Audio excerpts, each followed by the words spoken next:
The coffin was draped in the flag. 6 soldiers carried it with the precision of men who had practiced this exact weight and this exact distance until the movement was automatic. The church was full. Standing room only. People had driven from 3 counties to be there.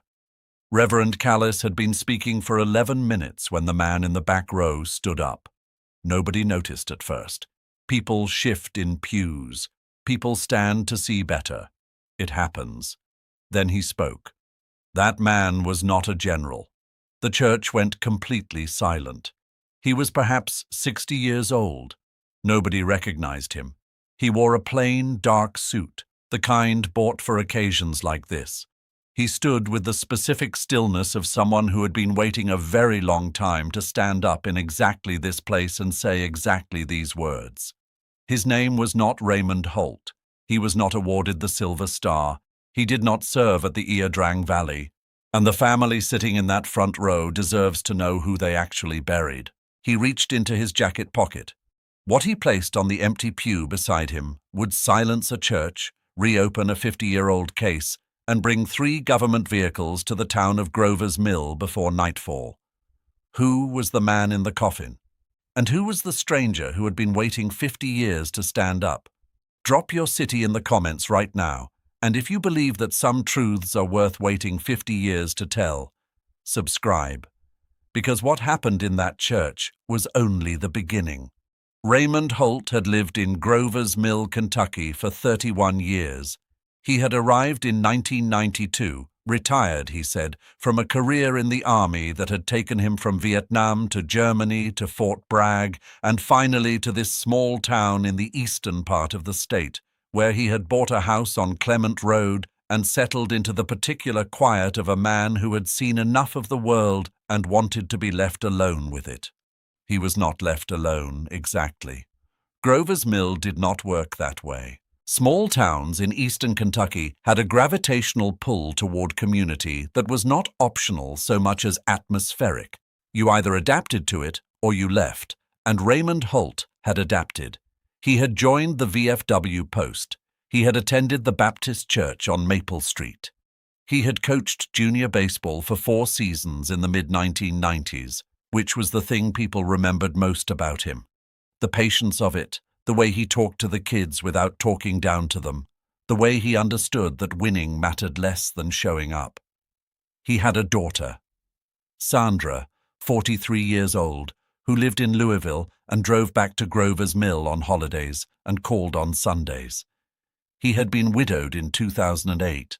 His wife, Carol, whom he had married in 1988, 4 years after arriving in town, had died of cancer, with the particular speed and unfairness of a diagnosis that arrives too late. He had never remarried. He had maintained the house on Clement Road, maintained the yard, maintained the membership at the VFW, maintained the particular shape of his life in Grover's Mill with the quiet discipline of a man who understood the value of routine. He was 77 years old when he died. Heart failure, in the night, in his own bed, in the house on Clement Road. The coroner came in the morning. Sandra drove from Louisville. The funeral arrangements were made at Harwick's funeral home on Main Street, which had been handling Grover's Mill's dead for 60 years and handled Raymond Holt's with the same thorough professionalism it brought to everyone. The obituary ran in the Grover's Mill Courier on a Wednesday. It described his service, the Silver Star, the campaigns, the rank of lieutenant colonel achieved before his 1989 retirement. It described his community involvement. It described him as a devoted father and a respected member of the community who would be remembered for his kindness and his integrity. The obituary was read, as obituaries in small towns are read, by essentially everyone, including, apparently, the man in the plain dark suit who drove into Grover's Mill from a direction nobody could quite agree on and sat in the back row of the Baptist Church on Maple Street on a Friday morning and waited until Reverend Callis had been speaking for 11 minutes. The man's name was Thomas Wick. That fact took approximately 40 minutes to establish in the chaotic 20-person conversation that erupted in the church vestibule after Reverend Callis had called for calm and Sandra Holt had been escorted to the side room with two friends, and the coffin had been set down, and nobody was entirely sure what the correct next step was. Thomas Wick was 61 years old. He was from Lexington. He had driven to Grover's Mill that morning, arriving 40 minutes before the service, sitting in his car in the church parking lot for 35 of those minutes before coming inside. He had a folder with him, a manila folder, the kind available at any office supply store, worn at the corners from handling. He gave his name to Deputy Sheriff Pratt, who was the only law enforcement present and who was doing his best to manage a situation his training had not specifically covered. He gave it calmly, without drama, with the patience of someone who had expected exactly this response and had prepared for it. He did not give the folder to anyone. He held it against his side and waited. Deputy Pratt called Sheriff Dolan, who was 20 minutes away. He called him twice before Dolan answered, and the second call was more urgent than the first, and Dolan arrived in 18 minutes, which meant he had been driving fast on county roads. In the side room, Sandra Holt was sitting very still in a folding chair while her friend Dana held her hand. Sandra was not crying.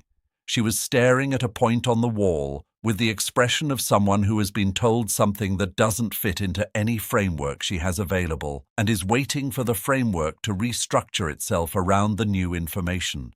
She had known her father for 43 years. She had known him as a quiet man, a patient man, a man who coached junior baseball and attended church and called her every Sunday and had never, in 43 years, given her any reason to question the shape of the life he told her he had lived. She was thinking about the specific quality of his silences, the particular way he changed the subject when she asked about Vietnam, the fact that he had no photographs from his service years, not one which she had attributed to the general reticence of men of his generation about their military experiences, but which now, in the light of what a stranger had just said in the church, where her father's body was lying in a flag-draped coffin, felt different, felt like the absence of something deliberately removed rather than something never collected. In the vestibule, Thomas Wick waited. Sheriff Dolan was a practical man. He was 54 years old, had been sheriff of Grover's Mill County for 11 years, and had the particular quality of someone who had seen enough unexpected things in his career to have developed a procedure for processing them. Gather information first, make judgment second, act third. He sat down across from Thomas Wick in the church office, a small room with a desk and 2 chairs and a framed Bible verse on the wall, and said, "Tell me who you are and what you know and where you got what's in that folder." Thomas Wick told him. He spoke for 40 minutes. Dolan did not interrupt except to ask clarifying questions, which he asked in the specific way of someone trained to gather testimony, open-ended, non-leading, designed to let the speaker tell the story in their own sequence. Thomas Wick had been, from 1979 to 1988, a specialist in the Army's Criminal Investigation Division. He had worked out of Fort Campbell with jurisdiction across a range of cases involving military personnel, both active and retired. In 1981, he had been assigned to a case that had come to CID through an indirect route, a tip from a civilian source, unverified, suggesting that a man receiving veterans' benefits in the Louisville area was not who his discharge papers said he was. The case had taken 2 years. CID cases of this type, identity fraud within the military record system, were slow because the records themselves were the subject of the investigation, and verifying records against records required access and patience and the specific skill of someone who understood how military documentation worked well enough to recognize when it had been manipulated. By 1983, Thomas Wick had built a case. He had identified the man receiving the fraudulent benefits. He had traced the origin of the false discharge papers to a specific set of records altered sometime between 1971 and 1973. He had documented the discrepancy between the identity claimed and the identity verifiable through independent sources. And then, in the spring of 1983, the case had been closed. Not concluded, closed. There was a distinction. Concluded meant a determination had been reached. Closed meant the file had been shut and the investigation terminated by order from above the level of the investigator. Dolan looked at him. Above your level. 2 levels above my level, Wick said. I was a specialist. The closure order came from a colonel. I was told the matter had been resolved through administrative channels. I was told the subject had been identified and dealt with. I was told the case was closed and I should move on. But the man kept collecting benefits, Wick said. I checked periodically in the years after. Not officially. I had no official standing once the case was closed, but informally, through contacts. The benefits continued. The identity continued. The man continued to exist under a name that was not his own, with a military record that was not his own, in a life built entirely on documentation that someone had gone to considerable trouble to create. Why? Dolan said. Why would someone above your level close a fraud case? Wick opened the folder for the first time. He placed a document on the desk between them. Because the man whose identity he was using, Wick said, was not simply a soldier, he was a witness to something that happened in Vietnam in 1969 that certain people needed to remain unwitnessed. The real Raymond Holt had died in Vietnam in February 1970. That was the beginning of it, and it was the fact that everything else grew from. The real Raymond Holt, born 1943, Pikeville, Kentucky, enlisted 1965, had been killed in action in the Quang Tri province on February 14, 1970. His death had been recorded. His family had been notified. A grave existed in a national cemetery in Virginia with his name on it. The man who had arrived in Grover's Mill in 1992 and lived there for 31 years and coached junior baseball and attended church and been widowed and called his daughter every Sunday. That man had been born James Earl Pritchard in Harlan County, Kentucky in 1947. He had enlisted in 1966. He had served in Vietnam from 1967 to 1969. He had been honorably discharged in 1969 under his own name. And then, sometime between 1969 and 1972, James Earl Pritchard had become Raymond Holt, not through any official process, through the specific, careful, painstaking work of someone who understood how military records were kept and how they could be altered, and who had access, either personally or through someone with access, to the systems that stored them. Why? Wick placed a second document on the desk. It was a copy of a military incident report dated September 1969. The original, he explained, was in a records archive in St. Louis. He had obtained the copy through a Freedom of Information request filed in 1997, 14 years after his case was closed, when he had decided that whatever administrative channels had supposedly resolved the matter had not actually resolved it, and that the file sitting in a drawer in his home office was going to eventually need to go somewhere. The incident report described an event in Quang Tri province in September 1969. A patrol, a village, actions taken by personnel under the command of a captain whose name appeared in the report. Actions that the report described in the careful, clinical language of military documentation, and which, reading between that language, were not what they were described as. The captain's name in the report was redacted in the FOIA copy. Wick had expected that. He had other ways of knowing the name.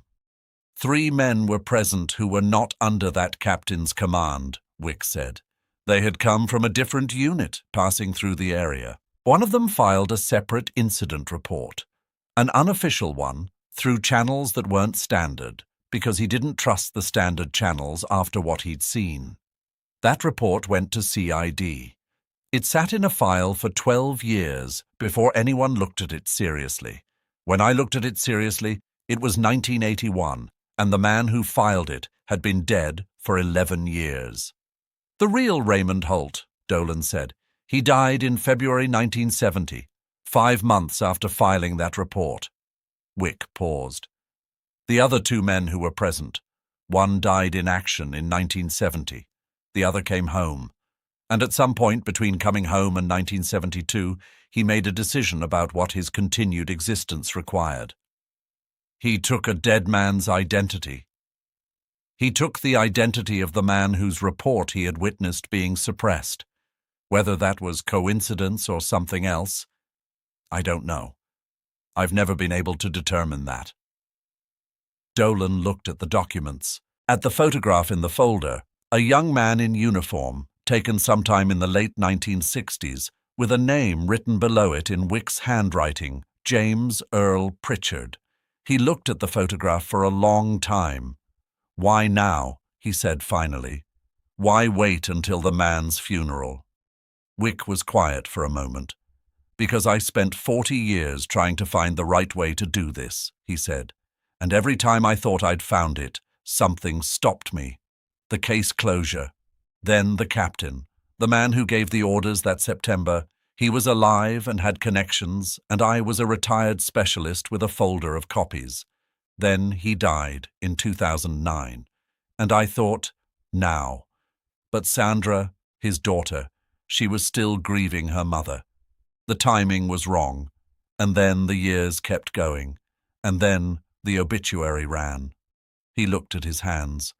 "His daughter deserves to know who her father actually was. Not the name. The man. James Earl Pritchard existed. He served. He came home carrying something he'd seen and had no safe way to deal with. He built a life. He coached baseball. He called his daughter every Sunday. None of that is less real because the name was wrong." Dolan was quiet. "But the other thing," Wick said. "The report. The incident. The captain who gave those orders. He's dead, but his family is not. His record is not. The official history of what happened in Quang Tri Province in September 1969 is not. And Raymond Holt's grave in Virginia, the real Raymond Holt, has his name on it, and his family has been visiting it for 50 years, and they deserve to know that the record is complete." Outside the church office, Grover's Mill was processing what had just happened to its Friday morning.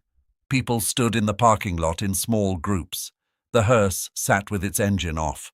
The flag-draped coffin was still inside. Sandra Holt agreed to speak with Thomas Wick at 2:30 that afternoon in the conference room of the sheriff's department, with Dolan present and her friend Dana beside her. She had spent the intervening hours doing the thing that people do when the floor has shifted beneath them, going back over everything, looking for the signs that should have been visible. The silences she had attributed to reticence, the absence of photographs she had attributed to a generation's relationship with memory. The way he had deflected, gently, every conversation that moved too close to specific dates and specific places. The way he had seemed sometimes to be listening to himself when he spoke about his past, not performing, but careful. The specific carefulness of someone working from a prepared text. She had found that morning, in the hour before the service, that she could not produce a single photograph of her father in uniform.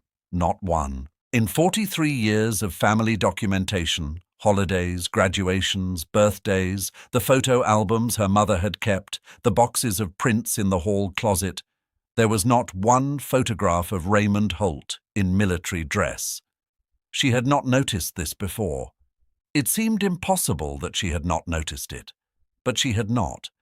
She sat across from Thomas Wick, and she looked at the photograph he placed in front of her.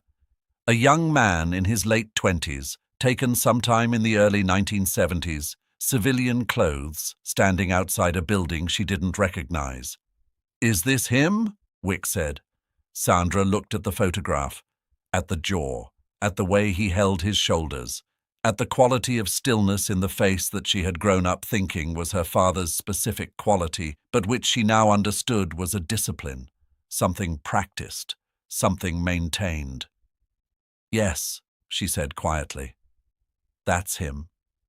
"His name was James Earl Pritchard," Wick said. "He was from Harlan County. He enlisted in 1966. He served in Vietnam for 3 years. He came home. And at some point after coming home, he became Raymond Holt." Sandra looked at her hands on the table. "Why?" she said. Why did he do it? I believe, Wick said carefully, that he was afraid. That what he witnessed in September 1969 put him in a position where he understood that his account of it, if he ever gave it, would be dangerous for him, and that becoming someone else was the way he found to be safe. He was a witness. Yes. To what? Wick told her. Not everything at once. He told her the outline, the shape of it, the general nature of the incident in Quang Tri province in September 1969. He did not give her every detail, because every detail was not what she needed in this room at this moment. She could have every detail later, when she had the context to hold it in. She listened without interrupting. When he finished, she was quiet for a long moment. "The man who gave those orders," she said. "He's dead." "Yes, 2009. And my father lived until last week." "Yes." "He outlived him by 15 years." "Yes." She was quiet again. Dana's hand was on her arm. Dolan was looking at the table. "Did he know?" Sandra said. "Did my father know that man was dead?" "I believe so," Wick said. "I think he followed the news. I think he knew. And he still didn't come forward." "No." "Why? If the man was dead?" "Because James Earl Pritchard had been dead for 37 years by then," Wick said gently.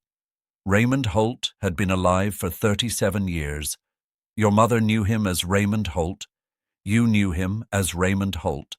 The life he had built, the real life, the actual life, the one that mattered, was Raymond Holt's life. Coming forward would have meant dismantling it. And I think by 2009, he had decided that the life was more important than the correction." Sandra looked at the photograph of the young man who had been her father before he was her father. "He called me every Sunday," she said. "I know.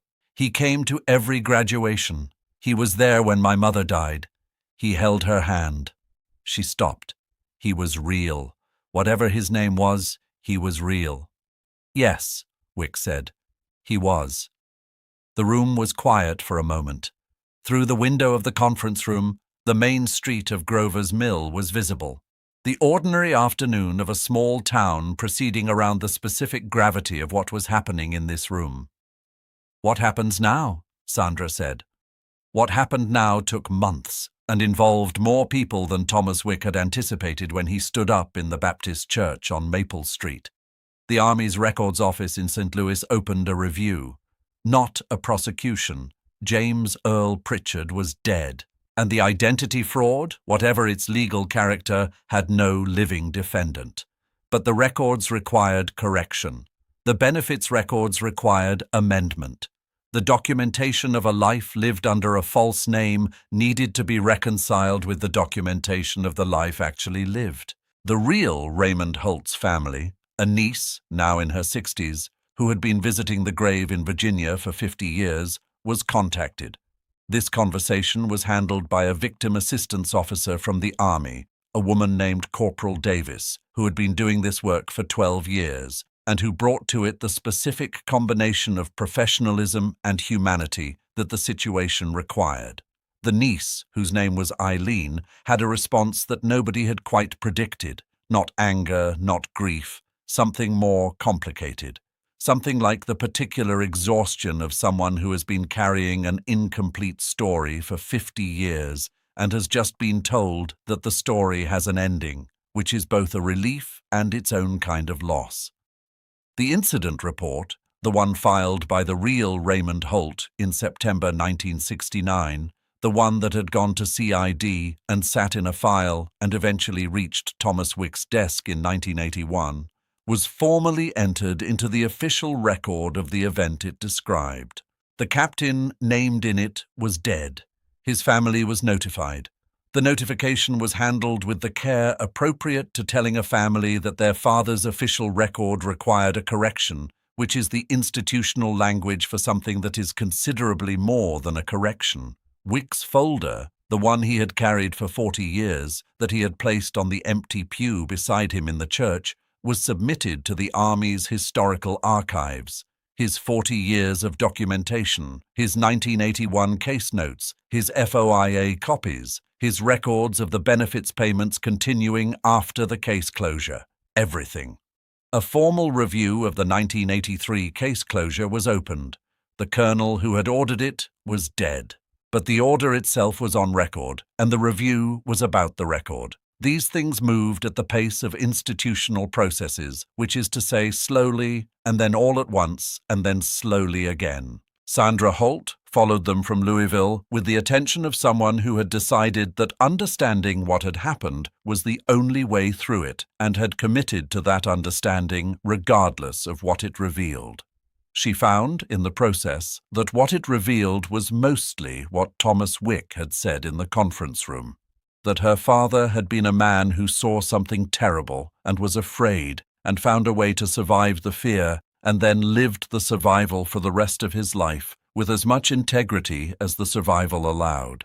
He had been a good father, a patient man, a man who coached baseball and attended church and called every Sunday. None of that was less true. But she also found something she had not expected to find. In the Army Records Review, in the documentation of James Earl Pritchard's actual service record, the one under his real name, the one that had been effectively buried under the false identity for 50 years, she found a commendation. From 1968. A year before the incident in Quang Tri. A year before everything changed. A commendation for valor under fire during a different engagement in a different province in a different year, signed by a different officer, describing a James Earl Pritchard who had pulled 2 wounded men from a field under heavy fire and carried them to cover and stayed with them until extraction arrived. The commendation had never been formally awarded. It had been filed and then superseded by events, by the discharge, by the identity change, by everything that followed. It had sat in a records archive in St. Louis for 56 years. Sandra had it framed. She hung it in the hallway of her Louisville apartment beside a photograph, not from the service years, but from a 4th of July in Grover's Mill in 1998. Her father in a lawn chair in the backyard of the house on Clement Road, laughing at something outside the frame. The specific, unguarded laugh of a man who has, at least in this moment, put down what he has been carrying. Under the photograph, she wrote his real name. And under that, the name he had lived. Both names, both real, both his. Thomas Wick drove back to Lexington on the Saturday after the funeral. He had stayed an extra day at the request of Sheriff Dolan, who wanted him available for the preliminary records review interviews that the Army had initiated within 48 hours of the case being opened.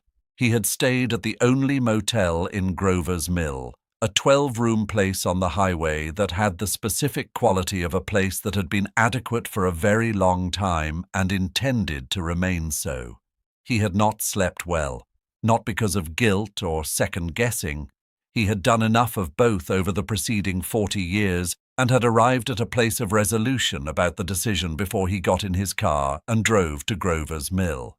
He had not slept well because the thing was done, and the thing being done was its own adjustment. 40 years of carrying something and then setting it down. The body takes time to register the difference in weight.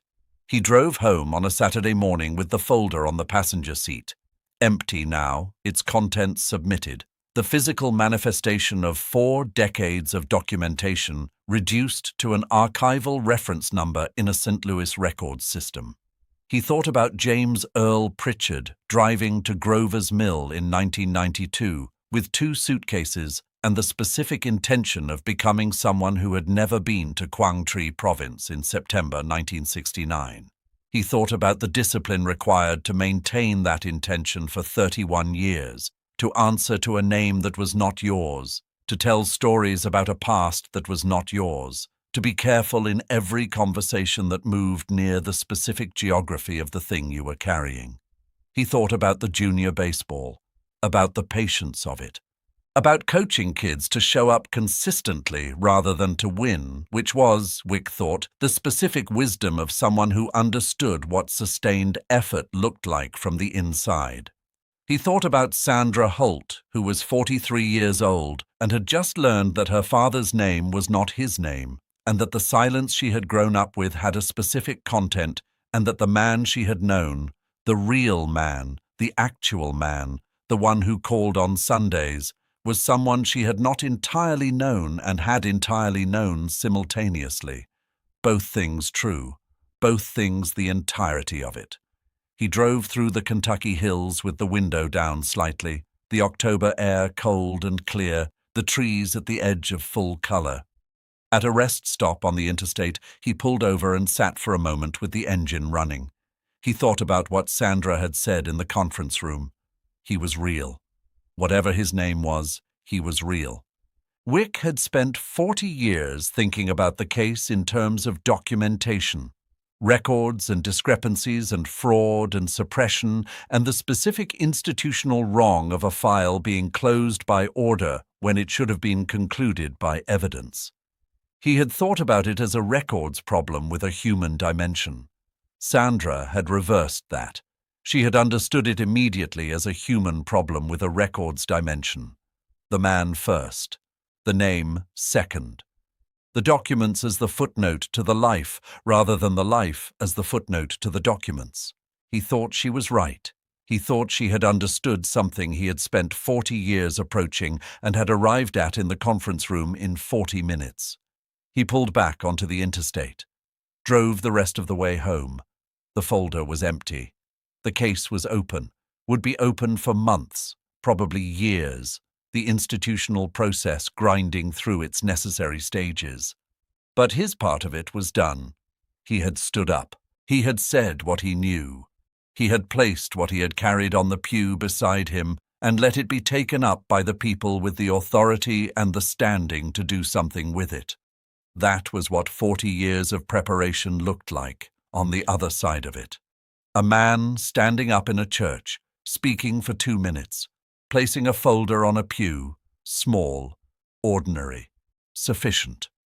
Grover's Mill processed what had happened to it the way small towns process unexpected things, slowly and then completely. The story was local news first, then regional, then briefly national, when the Records Review findings confirmed the incident report and the Army issued a formal statement acknowledging the events of September 1969 in Quang Tri Province and the file that had been closed in 1983 and reopened 40 years later. The people who had known Raymond Holt, the VFW post, the church congregation, the men who had played cards with him on Thursday evenings at the community center, had conversations about it that were long and circular and arrived, most of them, at the same place Sandra had arrived. Both things true. The man they had known and the name they had known him by were different things, and the man was the one that mattered. The VFW post held a small ceremony in the spring, not for Raymond Holt, the name, but for the service of James Earl Pritchard, which had been real and was now documented and could be honored as what it was. The commendation from 1968 was formally awarded posthumously at the ceremony. Sandra came from Louisville. Eileen, the real Raymond Holt's niece, came from Virginia. They had met once before, briefly, in the context of the Records Review. They had found, in that meeting, the specific awkwardness of two people connected by a circumstance neither had chosen and both had been shaped by. They had found also something beyond the awkwardness, a recognition that the complexity of the connection did not make it not real, that the strange triangle of two dead men and the lives that had grown around them was its own kind of family, defined not by blood or name, but by the specific shared experience of carrying something for a long time and then being allowed to set it down. At the ceremony, Eileen brought a photograph. The real Raymond Holt, young, in uniform, the photograph taken sometime before February 1970. She placed it on the table beside the framed commendation. Two men who had been in the same province in the same year and whose lives had been entangled by the events of 1 September and the decisions that followed. Both of them honored, both of them real, both of them finally, fully on the record. Thomas Wick attended the ceremony. He sat in the third row and did not speak except to introduce himself to the people around him, which was enough. His part was done. He was a witness now in a different sense, present at the conclusion rather than the investigation, there to see the thing he had spent 40 years trying to bring to this point arrive at this point. He drove home afterward through the Kentucky hills. The spring light was different from the October light of his first drive to Grover's Mill, warmer, greener, the trees in early leaf rather than full color. The same roads, a different weight in the car. The folder was still on the passenger seat, force of habit. He had put a new folder there, empty, manila, the same brand, the corners not yet worn. He was not sure what would go in it, if anything. He was 59 years old. He had spent a significant portion of his adult life in the company of a folder of documents that needed to go somewhere. The somewhere had been found. He thought he might leave the new folder empty for a while, see what that felt like. He drove through the hills with the window down. The Kentucky air in May was the specific combination of warmth and green smell that he had grown up with, and that still, 40 years later, registered as the smell of the place where things began. Some things take the time they take. Some truths travel the full distance between the moment they are known and the moment they can be told. Some men spend 40 years sitting in parking lots outside churches, waiting for the right morning, and then they stand up, and that, in the end, is what the record shows. Have you ever known something for a long time that you couldn't say? Have you ever been the person who finally stood up and said it? Drop your story in the comments below. And if you believe that the truth deserves to be told no matter how long it takes to get there, subscribe. There are more stories like this one. More people who carried something for decades because the moment wasn't right yet. More truths that waited for exactly the right room and exactly the right morning. Silence should never be the final answer. End of story. The General's Funeral. 50,000 characters. Original work. Sandra Holt spent the summer after the ceremony doing something she had not done in 43 years of being her father's daughter. She went looking for him. Not the man she had known. She knew that man. She had known him completely, in the specific way that children know parents who are present and consistent and call on Sundays. She had known his laugh and his patience, and the particular way he held a coffee mug with both hands in the morning, and his opinion on the designated hitter rule and the exact cadence of his voice when he was about to say something he thought was important. She went looking for James Earl Pritchard. She started in Harlan County. She drove there on a Tuesday in June, through the hills of eastern Kentucky, through the specific geography of a part of the state she had never had reason to visit. She found the county records office, and she sat across from a clerk who was 23 years old and entirely helpful, and who found, without difficulty, the birth record for James Earl Pritchard, born October 12, 1947, at Harlan County Hospital. Parents listed as Thomas Pritchard and Mary Ann Kozlowski Pritchard. She looked at the birth record for a long time, at the name written in the careful script of a 1947 clerk, at the date, at the parents' names, her grandparents' names, except they weren't, except they were, in the only way that mattered to her, which was the way that a person is the sum of what made them rather than what they were called. She asked the clerk if there were any other records for the Pritchard family in the county. The clerk searched. There was a marriage record for Thomas Pritchard and Mary Ann Kozlowski, 1945. There was a death record for Thomas Pritchard, 1961. James would have been 13.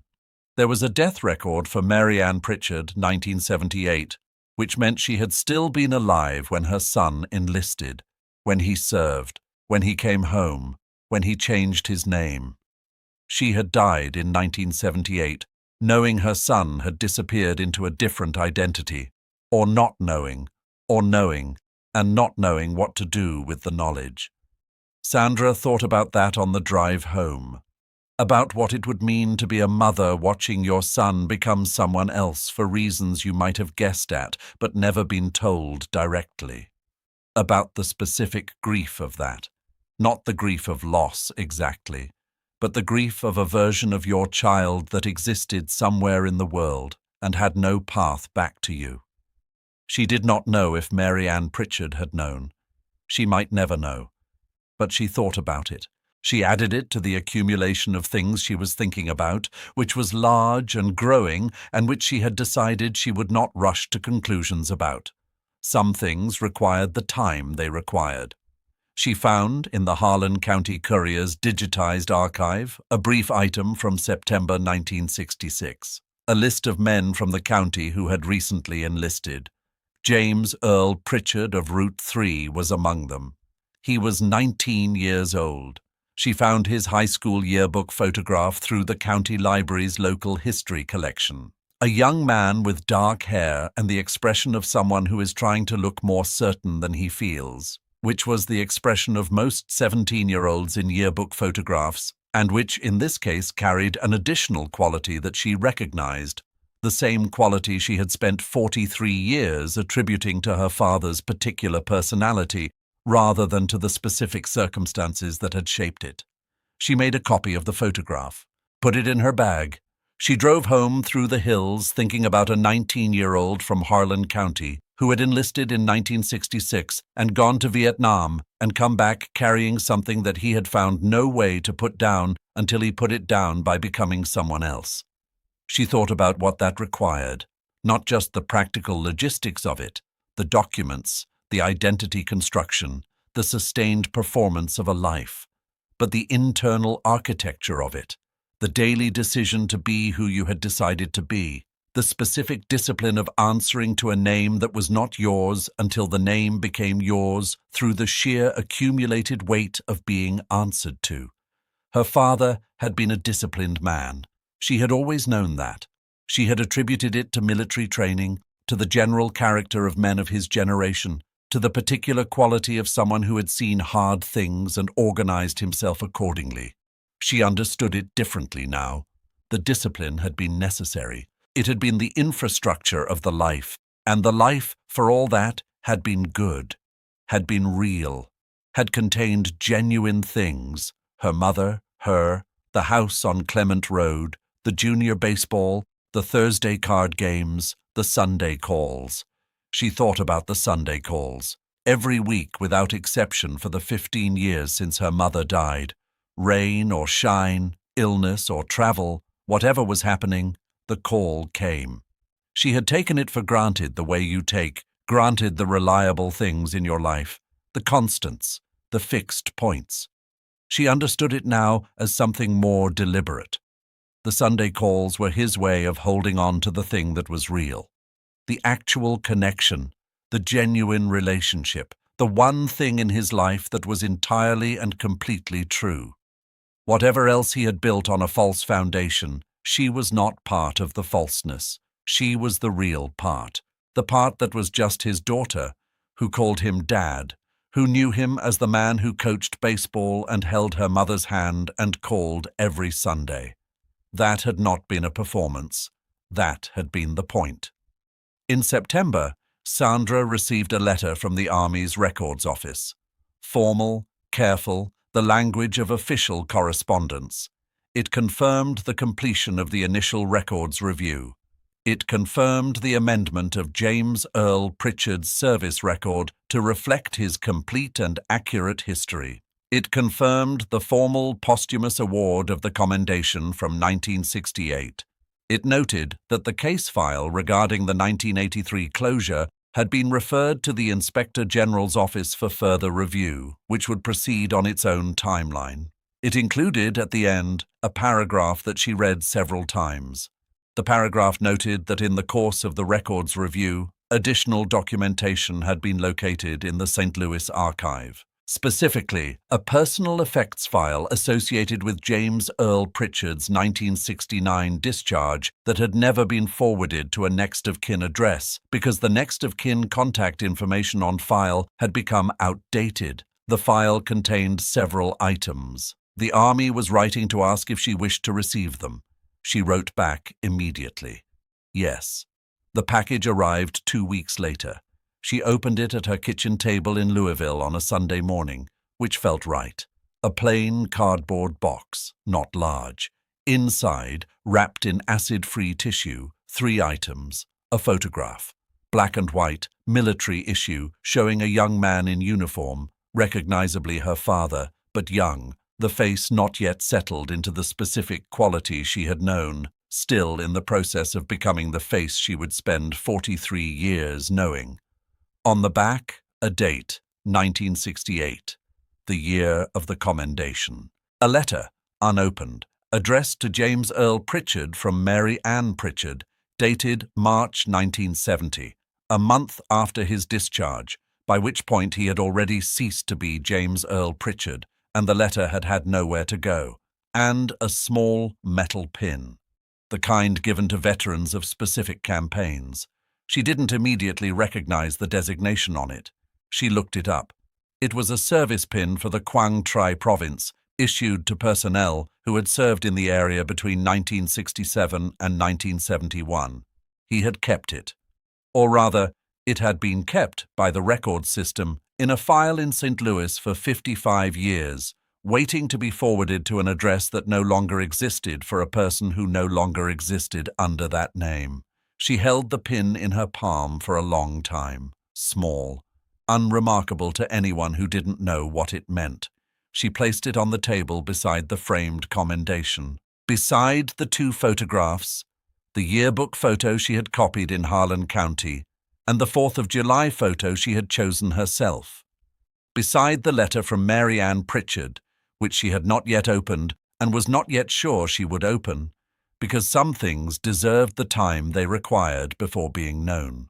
She looked at the arrangement on the table, at the small accumulated evidence of a life that had been lived in 2 parts, the part before September 1969 and the part after, and the long work of making the second part real enough to sustain a life. He had sustained it for 53 years. He had sustained it in a house on Clement Road in a small Kentucky town, calling his daughter every Sunday, coaching baseball with patience, holding the things that were real with both hands. She sat at the table for a while. The Sunday morning light came through the kitchen window. The apartment was quiet. She was her father's daughter, the real father, both fathers, the same man, and she was here, and he had made sure of that, which was the realest thing of all. She picked up her phone.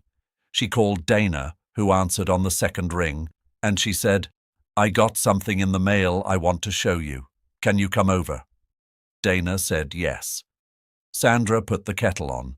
Thomas Wick retired from the private investigation work he had done since leaving the army in 1988 at the end of that year, which was also the year the Grover's Mill case was formally closed by the Inspector General's office, with findings that were not made fully public, but which resulted in 2 internal memoranda that were placed in the permanent record of the events they described. He had a small house in Lexington with a garden he maintained with more attention than it strictly required. He had a daughter in Cincinnati who called on Sundays and a son in Nashville who called when he remembered. He had a shelf of case files going back to 1979, most of them closed and resolved and behind him in the way that completed things are behind you, still present but no longer demanding anything. The Grover's Mill file was the last one on the shelf. He took it down occasionally, not to review it.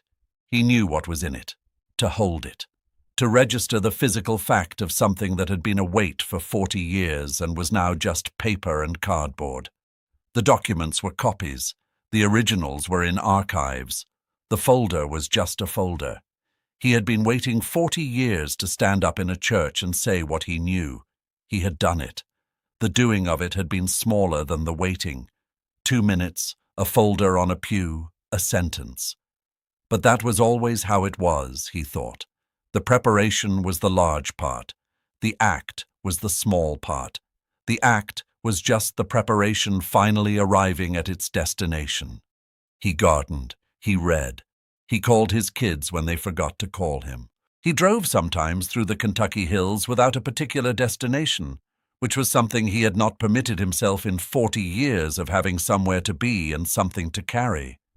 He thought sometimes about James Earl Pritchard driving to Grover's Mill in 1992, about what that drive would have felt like, the decisions solidified over years, the documents prepared, the new name rehearsed, the old name being set down by increments as the new one was picked up.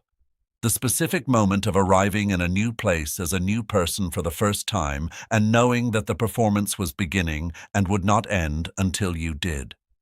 He thought about the junior baseball, about the patience of it. He kept coming back to the junior baseball. A man who had survived everything he had survived and arrived in a small Kentucky town and chosen to spend 4 years teaching children to show up consistently. There was something in that choice that Wick found more revealing than anything in any document. The choice of where to put your patience when you are finally somewhere you intend to stay. The choice of what to give when giving is again possible.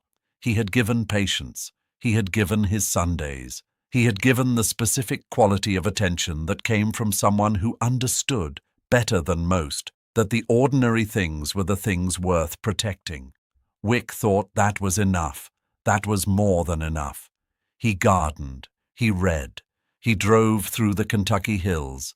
Some truths take 40 years to arrive at their destination. Some men spend 4 decades in parking lots outside churches, waiting for the right morning. And then they stand up, and the record is corrected. And the names are placed beside each other, both real, both honored, both finally on the record where they belong. The folder sat on the shelf, empty, a placeholder for something that was no longer in it. The hills were green in the spring. The air coming through the car window was the air of the place where things began. That was enough. That was everything.